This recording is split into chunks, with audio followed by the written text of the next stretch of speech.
Talk about your Psalms, talk about John 3:16. Austin 3:16 says, I just whipped your ass.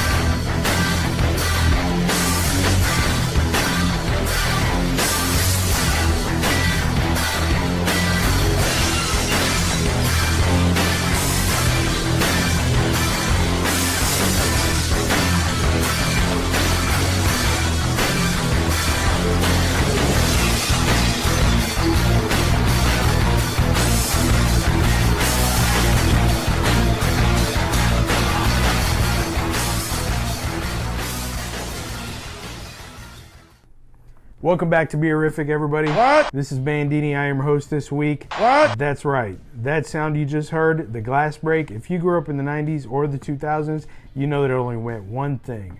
Austin 3:16 was coming, and you could not stop him. Austin 3:16 said he was going to whip your ass. What does Steve Austin have to do with our beer review today? Well, today on the table, we have all the way from California, El Segundo Brewing Company's Broken Skull IPA by Steve Austin. This beer actually was designed by Steve Austin and El Segundo Brewing Company. They describe it as a badass 6.7% ABV IPA with 67 IBUs. This beer uses 3 different types of hops in order to get you that awesome hoppy blast.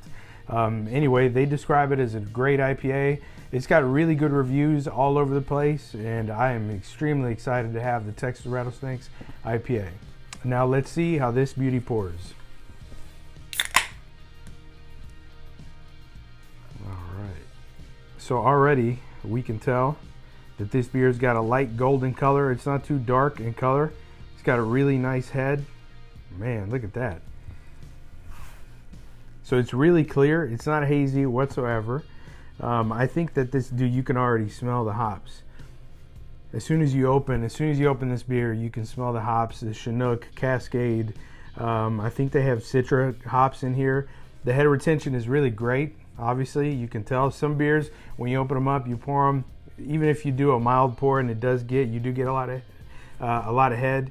The head seems to go away. It's obviously there. The carbonation, it doesn't look too wild or anything, but at the end of the day, it really, all that matters is when you drink it, if it's there, right? As far as the nose, man, it smells like classic IPA. It smells like, you can definitely smell, it's like piney, citrusy aromas.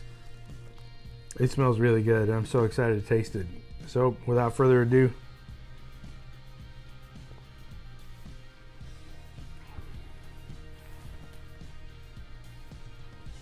that is really nice. You know, for being Steve Austin, right, being who he is, obviously on camera, anybody that grew up watching wrestling would know that he was just, you know, I mean, the dude came in and punched his boss and flipped everybody off. You know, he had the iconic beer cans at the end of every match. Maybe not every match, but he did it a lot, right? So you would think that this beer would be just like super in your face, like a kick to the gut, a stunner. But no, it's not. It tastes really sessionable, man. It really tastes like you could easily drink. It comes in a 4-pack, by the way, and it should be easily accessible to everybody. I bought it at the local grocery store. I've seen it 3 different places now. One of the places I didn't even think would have it. It's a local liquor store that I was in, and I saw it in there. So you should be able to get it almost anywhere. But it comes in a 4-pack. It was $14 for that 4-pack. But again, 6.7 ABV. If you have all 4 of them, or even just 2 of them, it should be enough to kind of put you in a really good mood. But it's really sessionable. Fun fact about Steve Austin, Steve Williams, originally I believe Steve Anderson. Anyway, the guy wrestled, he broke his neck. Owen Hart, I believe it was, did a pile driver on him and just botched the move and literally landed all of Steve Austin's weight on his head, and it compressed his neck and it broke his neck, and the dude still finished the match. That guy is tough, man. The Texas Rattlesnake, the Stone Cold Stunner, that's like the ultimate move.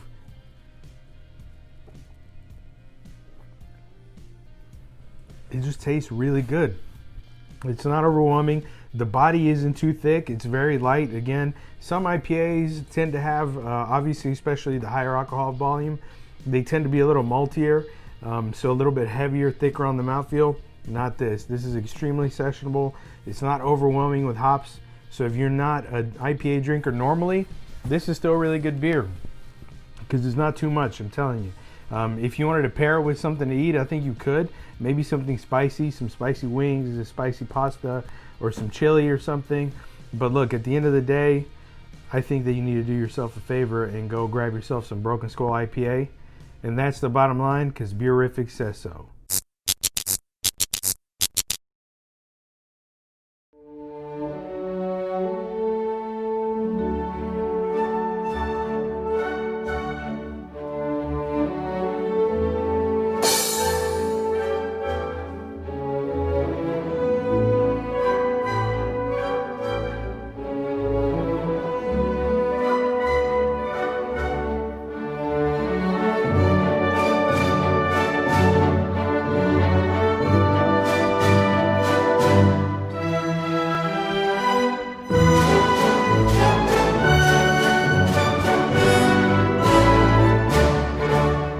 Okay. So what do we do now? You go get better. Okay.